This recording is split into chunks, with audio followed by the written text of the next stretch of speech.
Hi, welcome to Washington-on-the-Brazos. I'm Adam Arnold, an interpreter here. Today we're going to be taking a look at some of the early settlement history of this area. Andrew Robinson, who is frequently credited as one of the first settlers west of the Sabine, first explored this area in 1812 as a member of the Gutierrez-McGee expedition, along with his future son-in-law, John Hall. The Washington area would also be home to a temporary fort put up by the James Long expedition, a filibuster expedition of 1819.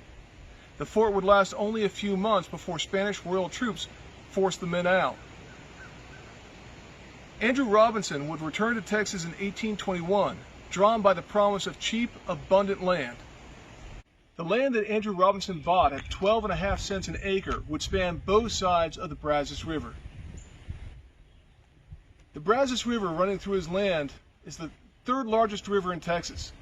Originally known as Rio de Brazos de Dios, or the River of the Arms of God, it is said to have gotten its name from a young Spanish monk who found safety in the river after failing to convert some of the local natives.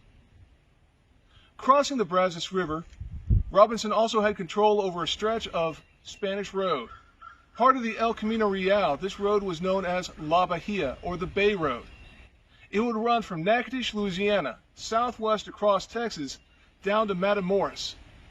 And the road is old. First documented crossing the river in 1690 by another Spanish monk. In 1822, John Hall would join Andrew Robinson in Texas. You may remember that they knew each other from the Gutierrez-McGee expedition some years earlier. That same year, Andrew Robinson would establish a ferry crossing here just south of the confluence of both the Navasota and the Brazos rivers. The ferry would be simple, a flat-bottom raft pulled by a rope from one bank to the other. Only big enough to hold a single full-size wagon and team, it was a fairly small operation, but you had to pay to cross.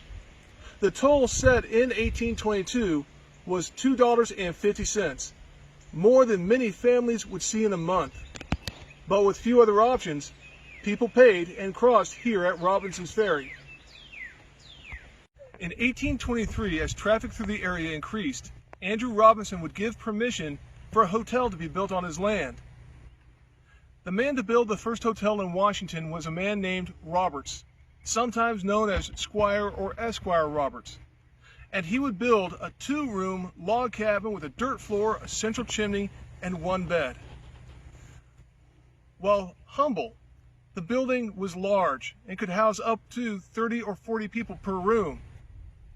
This style of hotel at one time was known as a Texas mansion. As the years progressed, the hotel would see great crowds and eventually be enlarged and remodeled several times. In the 1840s, the hotel was becoming a brick building and would have added to it a brick cistern like the one I'm standing next to. This cistern was added as part of the Roberts Hotel in 1842. We believe it is attached to the kitchen. Today it is one of the few surviving above-ground features we have from all of Washington, and the last surviving above-ground feature from the hotel itself. If you don't know what a cistern is, well, it's a water storage tank. Many are like this one, built in the ground out of rock, brick, or cut stone. Lined with plaster, they stored hundreds of gallons of water, usually rainwater collected off of a roof or gutter system. Cisterns like this one were a necessity in early Texas, where frequent droughts could mean that your normal water sources dried up. Unfortunately, cisterns also were a natural spot for mosquitoes to breed, and the mosquitoes would spread many illnesses to the people of Texas. In 1830, Andrew Robinson would host at his own home a polling or voting event as the people of Texas tried to elect state officers. 1 year later, in 1831, the family would host a more joyous celebration as Andrew Robinson married his daughter Patsy to his longtime friend John Hall. As a wedding gift, Andrew Robinson would give the young couple a great deal of land on the condition that they would continue to look after him in his golden years. By 1833, with help from the family, John Hall had gotten his new land surveyed and formulated a plan to create a new town here. He would travel back to Georgia to begin recruiting investors and settlers. One investor was Dr. Asa Hawksley, who, like many of the other future residents of Washington, would come from the area around Washington, Georgia. He would be the man to suggest the name Washington for our new community. Now, some of you may think that, well, as a capital city, we must have been named after either George Washington or Washington, D.C. But in fact, we believe our name came from Washington, Georgia, where Dr. Hawksley and many others would come from.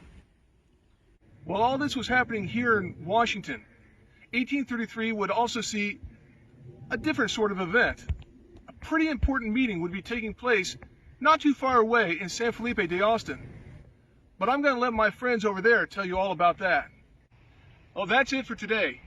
Thanks for joining us on our first virtual trip through Texas history. We hope to see you again real soon.